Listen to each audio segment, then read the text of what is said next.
आपको इंदौर लिए चलते हैं। सीएम डॉक्टर मोहन यादव एक बगिया मां के नाम का भूमि पूजन कार्यक्रम के बाद संबोधित कर रहे हैं, सुन लीजिए। तो हमने सुना ही था आम के आम गुठली के दाम, लेकिन हमारे कार्यक्रम में महाराज जी का आशीर्वाद मिल जाए, इससे अच्छा क्या मुहावरा हो सकता है। जोरदार अभिनंदन करें महाराज जी के नाम पर भी।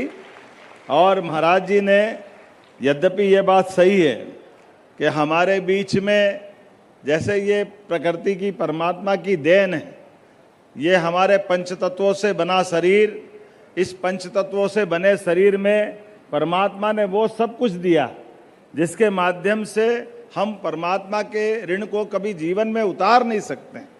लेकिन ये और भारत की संस्कृति उससे कई कदम आगे, उसमें एक बड़ी बड़ी भूमिका इस देश को, इस सनातन संस्कृति को बचाए रखने में अगर किसी की भूमिका है वो हमारी संतों की भूमिका है। वास्तव में वो अद्भुत हमारी संस्कृति है। आपका जीवन, आप बताइए, वो हमारे लिए माला पहनाया, दुपट्टा पहनाया, जहाँ जहाँ जो जो हो सकता वो सब दे रहे हैं, लेकिन ये जानते हुए भी कि ये सब नश्वर है, इसलिए आप तो पहले ईश्वर की तरफ आराधना देते हुए हमारा मार्ग प्रशस्त करते हैं। हम नादान बालक माला पहन पहन के खुश होते रहते हैं, वाह आनंद आ गया, अपने बीच में किसी का सम्मान हो गया, कोई किसी के बारे में बोल दी। लेकिन ये सारी चीज़ों के लिए सब कुछ छोड़ करके सच्चे अर्थों में हमारे संत और हमारे वृक्ष ये ऋषि मुनि के समान तो है, इनसे यही तो सीखा जा सकता है। हमारे बीच आज परमात्मा की दया से जो यहाँ है वो सबके लिए है। अपना जीवन आपने समाज के लिए समर्पित किया। आज ये प्रकृति परमात्मा की दया से हमारी बगिया एक माँ के नाम हो या एक पेड़ माँ के नाम हो, ये प्रत्येक परमात्मा ने कितना सुंदर चक्र बनाया। इस चक्र को अगर कोई समझ के देखे तो ध्यान में आएगा कैसी कैसी कल्पना है। अपन किसी से, अभी मैं आपसे पूछता हूँ मंच से भी ऐसे सहजता के साथ कि गुब्बारा हमने सब देखा, लेकिन गुब्बारे के ऊपर एक आवरण है और अंदर हवा है, लेकिन ये पृथ्वी माता भी तो गुब्बारा ही है, जिसके अंदर गुब्बारा अंदर हवा ऊपर है। क्या आश्चर्य है। 365 दिन सूर्य से परिक्रमा करेगी पृथ्वी, लेकिन परिक्रमा करते करते हवा भी चारों तरफ जाने वाली। इस ब्रह्मांड में हवा को कोई रोकने वाला दूसरा गुरुत्वाकर्षण के अलावा कोई व्यवस्था नहीं। लेकिन मजा ले कि हमारी अपनी ये जो जीवन देने वाली हमारी वायु है वो बिखर जाए।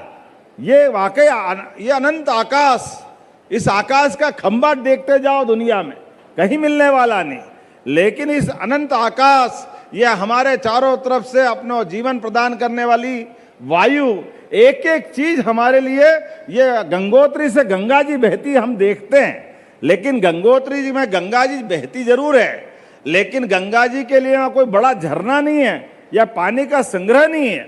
वो केवल हमारी ही ऑक्सीजन हिमालय के आवरण में हिमाच्छादित हो जाती है, बर्फ का आवरण देती है, जो धीरे धीरे पिघलते हुए गंगा जी गंगोत्री से निकल करके गंगा सागर तक की यात्रा करती।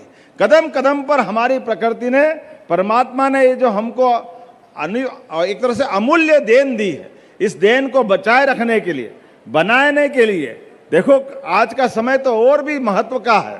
जब बदलते दौर में दुनिया के अंदर कई सारे पश्चिमी देश जो बताते हैं कि देखो हम जीवन जीने की कला बता रहे हैं, हमने रिसर्च करते हुए ये कार्बन की समस्या की तरफ ध्यान आकर्षित किया है, ये ऑक्सीजन के घटते हुए उसके अपने भंडार की तरफ ध्यान आकर्षित किया। लेकिन माफ करना, जवाबदारी से भी कहना चाहूँगा, हमारी संस्कृति तो हजारों साल से ये उसी प्रकार से, जैसे मैं एक उदाहरण देना चाहता हूँ, सबसे पहले पौधों में प्राण होते हैं, ये दुनिया के सामने प्रदर्शित करने का मौका आया। इंग्लैंड की रॉयल सोसाइटी में सारे वैज्ञानिकों के बीच जब जगदीश चंद्र बसु ने एक पौधों को सामने ला करके उस पौधे की अपनी प्रक्रिया बताते हुए कि पौधा पहले जीवित बताया और उसके बाद उनकी अपनी व्यवस्था के बलबूते पर पौधा एक दवाई से मुरझाता है। थोड़ी देर बाद जब तक जगदीश चंद्र बसु का भाषण होता है, लोग ध्यान से देखते हैं कि ये पौधे में प्राण होते, इसको सिद्ध करके दिखाने वाले कोई व्यक्ति है तो वो जगदीश चंद्र बसु है। और दिखाते हुए दूसरी बार थोड़ी देर बाद पौधा अच्छा वापस हरा भरा हो जाता है और सारे लंदन में पूरे दुनिया में आनंद आता है कि वाकई में पौधों में प्राण होता है। ये उसके बाद मान्यता मिली। ये पश्चिम के देश में जब जगदीश चंद्र बसु की ये उपलब्धि मिली तब उन लोगों ने उनसे कहा कि आपका देश तो आपको कंधे पे उठा करके खूब आनंद से घुमाएगा, आपने सिद्ध करके बता दिया कि पौधों में प्राण है।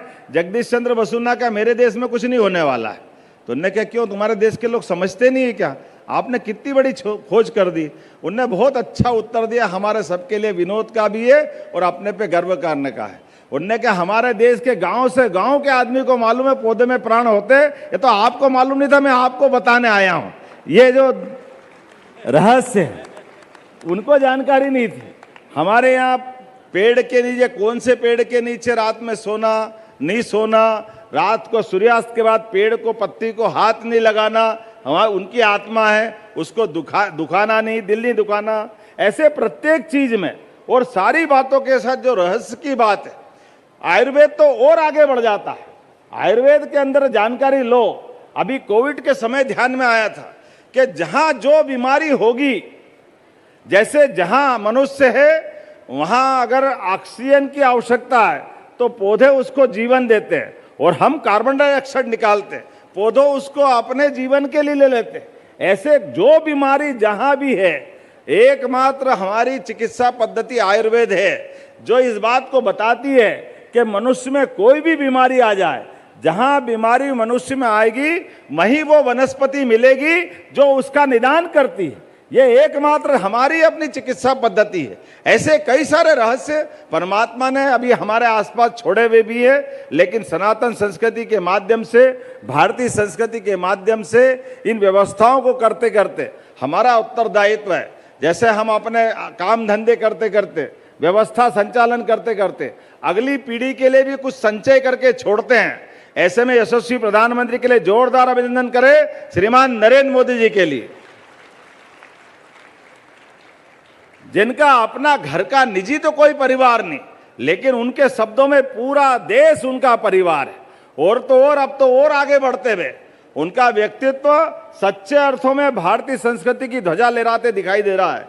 जब उनने हम केवल बोलते थे वन अर्थ, ये जो एक देश में एक भाव नहीं है, ये वसुधा भी एक है, वसुधैव कुटुंबकम भी एक है। इसलिए समूची वसुधा के अंदर हमारी संस्कृति के माध्यम से सारे उलझे सुलझे प्रश्नों के उत्तर छिपे हुए हैं।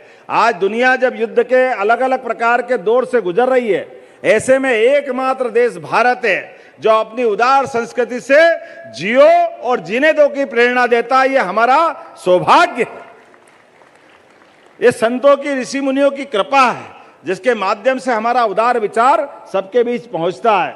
आइए आज के इस अवसर पर आपका ये क्लॉथ मार्केट एसोसिएशन के माध्यम से, नगर निगम ने ये जो बगिया लगाने के माध्यम से इतना बड़ा संकल्प किया है, नगर निगम को भी बधाई दे, जोरदार अभिनंदन करें महापौर जी और अपने सारे मित्रों के लिए, और कैलाश जी भाई साहब के लिए भी जोरदार अभिनंदन करें। ये पवित्र कार्य है और अब तो सावन की शुरुआत हो गई। आज तो बाबा महादेव का दिन है। हमको मालूम है महादेव इतने प्रसन्न होते हैं, और कुछ दो मत दो, 3 पत्ती का बिलपत्र रख दो, मर्जी आए तो तीनों लोग का ब्रह्मांड ले लो, आप इतने आनंद में डुबा देते हैं। ये महादेव की अपनी आज की हमारे लिए सावन की शुरुआत का सबसे अच्छा दिन है, क्योंकि महादेव का तो कोई आकार नहीं है, वो निराकार है, लेकिन निराकार से अपनी साकार दुनिया की सृष्टि संहारक भी है, और सृष्टि के ऐसे आने वाली कठिनाइयों के बीच उनका अपना रोल भी दुनिया भर में दुनिया के लोग जानते हैं। आज के इस अवसर पर ये सुंदर महाकाव्य, पर्यावरण महाकाव्य, वाकई महाराज जी हमने सब देखा है, लेकिन ये महाकाव्य आपके माध्यम से मिला है, ये वास्तव में सही बात है। हमारे यहाँ बाकी क्षर है, सब कुछ नष्ट होता है, लेकिन अक्षर, ये अक्षर ही ब्रह्म है जो कभी नष्ट नहीं होता है। ये हर काल हर युग में जो रचना हमारे माध्यम से निकलती है वो हमको अमर बनाती है। आज के इस अवसर पर ये अमूल्य एक रचना आपके माध्यम से बनी है, मैं आपको पुनः प्रणाम करता हूं और आपके माध्यम से ऐसी और कई सारी रचनाएं अपने इस जगत में आएगी ये अपेक्षा करते हुए एक बार फिर मैं पूरे आयोजन के लिए बधाई देता हूं और अपनी ओर से अपनी बात का विराम करता हूं। मेरे साथ बोले भारत माता की, परम पूज्य डॉक्टर विवासागर महाराज मुनिराज जी की।